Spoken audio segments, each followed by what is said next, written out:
17. In the scale used on a blueprint, 1/4 inch represents 3 feet. On the blueprint, what is the length of a room with an actual length of 24 feet? Okay, so I'm going to set up a proportion for this. I'm going to say 1/4 inch for every 3 feet. It's a 3. And I'm looking for 24 feet. So since I have my feet down here on the bottom, I've got to keep my feet down here on the bottom. So I'm going to put my 24 feet right there. 3 times 8 is 24. My scale factor here is 8. So 1/4 times 8 should give me my solution. So when I'm doing 1/4 times 8, 8 becomes 8 over 1. 8 is the same thing as 8 divided by 1, which is 8. So 1 times 8 is 8. 4 times 1 is 4. 8 over 4. 8 divided by 4. 8 quarters. If you have 8 quarters, you have $2. That's just 2. 8/4 is 2. So this would be 2 inches. 2 inches. You also would have gotten the same solution if you would change this to 0.25. 0.25 times 8 also gives you 2. Because it would be 200, and you bring back the decimal 2 times, like that. So either way, you get 2. Number 16. What is the volume of the triangular prism shown below? So you start off with your volume formula. Volume equals capital B, which is the area of the base, times the height. Okay, so the first step, we're going to find out the area of this base. Our base here is a triangle. It tells you triangular prism. Triangular. That means this is the base. So the area of a triangle equals 1/2 base times height. Both of these formulas are on your reference chart. So our base here is 10. Our height is 3. So we've got 1/2 times 10 times 3. Okay, I'm just substituting. My base is 10. My height is 3. Now 1/2 of 10 is 5. Half times 10 is 10 divided by 2, which is 5. So we've got 5 times 3. So the area of this base, this triangle, is 15. 15 square centimeters. So we've got the area of the base, 15, and we're going to substitute that here. So we've got 15 times the height of the prism. In this case, the height of our prism is 14. So it's 15 times 14, which equals, let's just work it out real fast. 5 times 4 is 20, carry the 2. 4 times 1 plus 2 is 6. Mark my spot with either 0 or x. 1 times 5 is 5. 1 times 1 is 1. Add them up. 0, 11, carry the 1, 2. So 210 is the volume of this triangular prism. 210 cubic centimeters.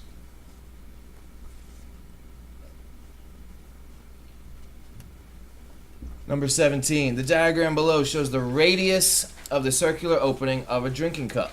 So here our radius, which is half the diameter, our radius here is 5, which means our diameter would be 10.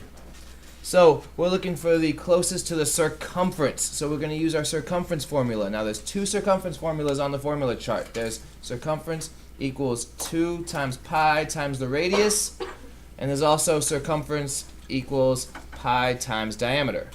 And these are really the same formula because 2 times the radius equals your diameter. So it's really the same thing. So let's go ahead and use this one since we've got our radius. So we've got 2 times pi times 5. Okay, now for multiplication, order does not matter. So we can do 2 times 5 first, which is 10. So 10 pi is our solution. If that was a solution here, if it said 10 pi, that's what we would pick. But it doesn't, so we're going to have to multiply 10 times 3.14, which is our approximation of pi, and we get 31.4. When you multiply by 10, you just move the decimal 1 time. So 31.4. We also would have got that here. 10 times pi, 10 pi, 31.4. The closest to 31.4 is 32.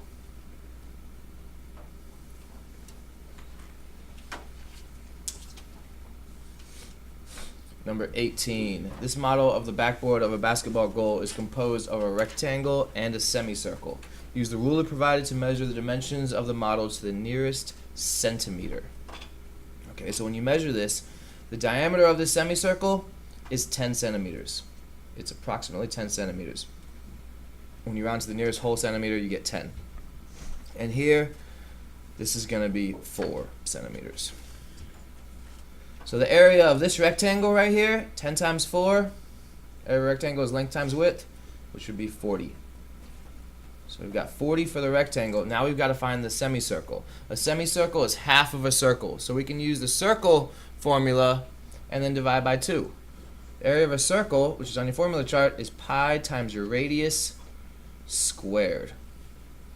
Okay, so our radius would be half the diameter. Our diameter here is 10, so our radius would equal 10 divided by 2, which is 5. Our radius would be half that diameter. So we've got pi times 5 squared.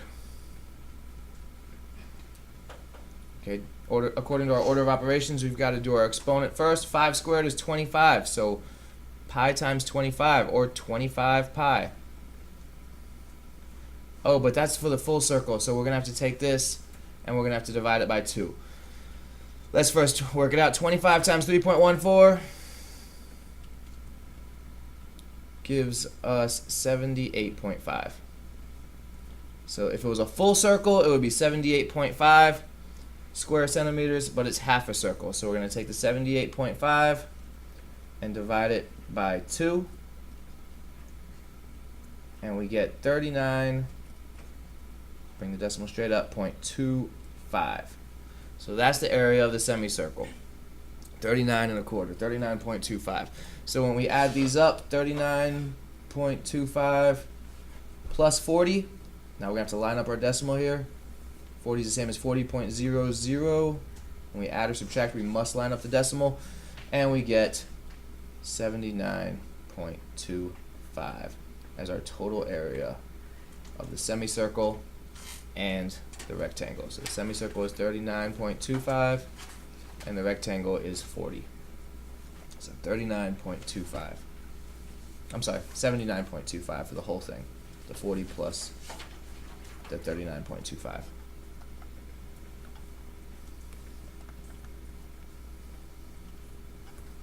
Number 19. The net of a square pyramid is shown in the diagram. It's a square pyramid, which means the base is a square. So if this side is 10, this side is also going to be 10. Okay, so we're trying to find the total surface area of the square pyramid in square inches. So the area of this square right here is 10 times 10, which is 100. That's the area of the square. So we've got 100. Plus, we've got to add up all these. We've got to find the area of all these triangles, which are congruent. These are all the same measurement. And add it to the 100. So, area of a triangle, once again, is 1/2 base times height.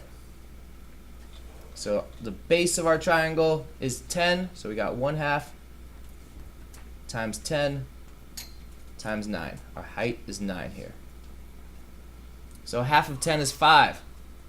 So we have 5 times 9. So the area of each of these triangles is 45. 5 times 9, 45. So this is 45, this is 45, this is 45, and this is 45. So we could add these all up, or we could just do 45 times 4, because there's 4 of them, and we get to 180. So the area of the entire thing, the 180 plus the base, the 100 plus 180 is 280. 280 square inches. 280 square inches. Number 20.